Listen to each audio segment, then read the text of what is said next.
Welcome to Master 2255 English Phrasal Verbs, complete course with 150 categories for fluency.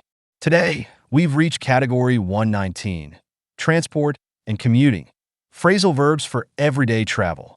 In this lesson, you'll learn 15 essential phrasal verbs that will make your conversations about travel, transport, and commuting sound more fluent and natural. Let's jump right in. First up is set off. This means to start a journey or to begin traveling.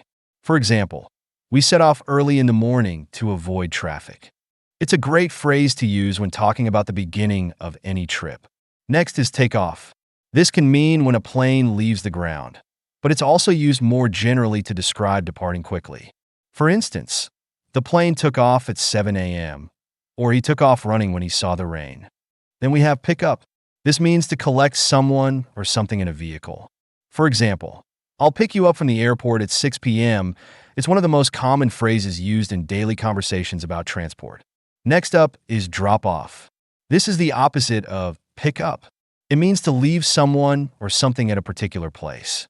For instance, I need to drop off this package at the post office. It's great for talking about deliveries or rides. Then we have check in. This means to register your arrival at a hotel, airport, or event. For example, we checked in at the hotel and got our room key. It's essential vocabulary for travelers. Next is check out. This means to leave a hotel or to pay your bill and leave. For instance, we checked out of the hotel at 11 a.m. It can also mean to look at something, as in check out this cool new app. Up next is head for. This means to move toward a specific location. For example, we're heading for the airport right now. It's a versatile verb to use when talking about destinations. Then we have get away. This means to escape or take a short vacation.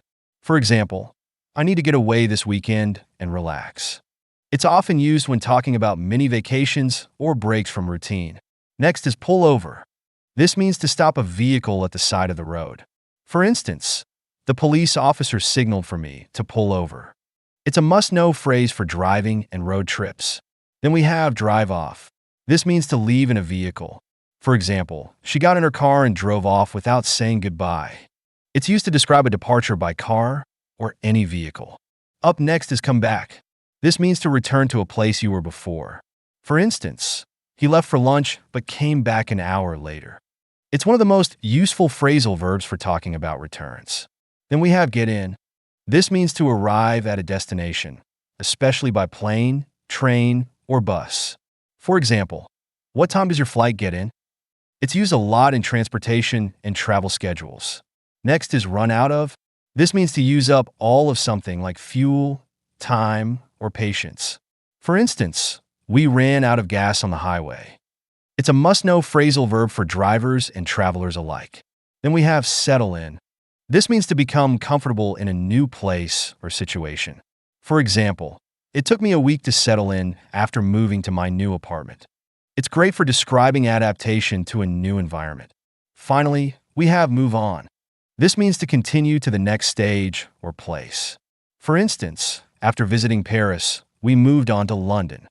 It's used both literally and figuratively to describe progress.